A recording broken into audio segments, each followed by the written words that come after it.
Assalamualaikum warahmatullahi wabarakatuh. Perkenalkan, nama saya Tarmi Widya Nur Hasanah. Saya dari jurusan Ilmu Komunikasi kelas 2D dengan NIM 12240321692.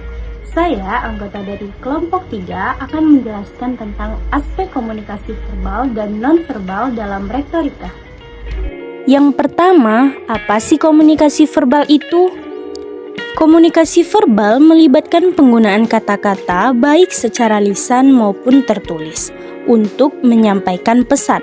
Melalui komunikasi verbal, seseorang dapat mengungkapkan perasaan, pemikiran, gagasan, dan maksud mereka, serta bertukar informasi, fakta, dan data dengan tujuan untuk mencapai penyampaian pesan yang efektif.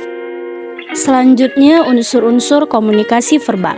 Yang pertama itu bahasa. Bahasa adalah sistem lambang yang memungkinkan komunikasi dan berbagi makna.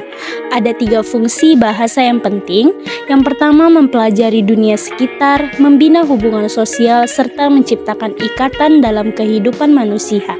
Selanjutnya, kata. Kata merupakan unit lambang terkecil dalam bahasa yang mewakili atau melambangkan sesuatu, tetapi tidak memiliki makna interaksi di luar pemahaman manusia. Jenis-jenis komunikasi verbal terbagi menjadi 2. Yang pertama, berbicara dan menulis.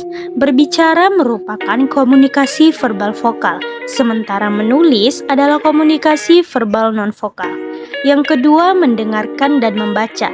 Mendengarkan adalah mengambil makna dari apa yang didengar, sementara membaca adalah suatu cara untuk mendapatkan informasi dari sesuatu yang ditulis. Selanjutnya, komunikasi nonverbal. Komunikasi nonverbal adalah komunikasi yang pesannya dikemas dalam bentuk nonverbal atau tanpa kata-kata. Dalam berkomunikasi, hampir secara otomatis komunikasi nonverbal ikut terpakai, karena komunikasi nonverbal bersifat tetap dan selalu ada. Komunikasi nonverbal lebih jujur mengungkapkan hal yang mau diungkapkan karena bersifat spontan. Ciri-ciri komunikasi nonverbal. Yang pertama adalah bahasa tubuh. Bahasa tubuh yang berupa raut wajah, gerak kepala, gerak tangan, gerak-gerik tubuh mengungkapkan berbagai perasaan, isi hati, isi pikiran, kehendak, dan ekspresi. Yang kedua adalah tanda. Dalam komunikasi nonverbal, tanda mengganti kata-kata.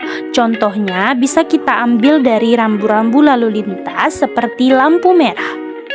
Yang ketiga, tindakan. Ini sebenarnya tidak khusus dimaksudkan mengganti kata-kata, tetapi dapat menghantarkan makna. Contohnya bisa kita ambil dari menggebrak meja dalam pembicaraan, menandakan orang itu sedang marah.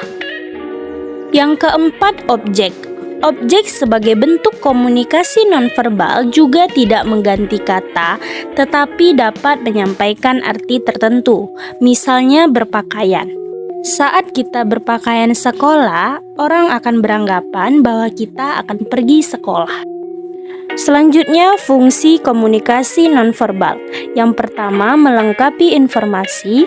Yang kedua, mengatur interaksi. Yang ketiga, mengekspresikan. Yang keempat, menyajikan sebuah citra. Baik, berikut adalah kesimpulan dari video pembahasan sebelumnya. Baik, itulah tadi penjelasan singkat saya tentang aspek komunikasi verbal dan non-verbal dalam retorika. Saya ucapkan terima kasih. Assalamualaikum warahmatullahi wabarakatuh.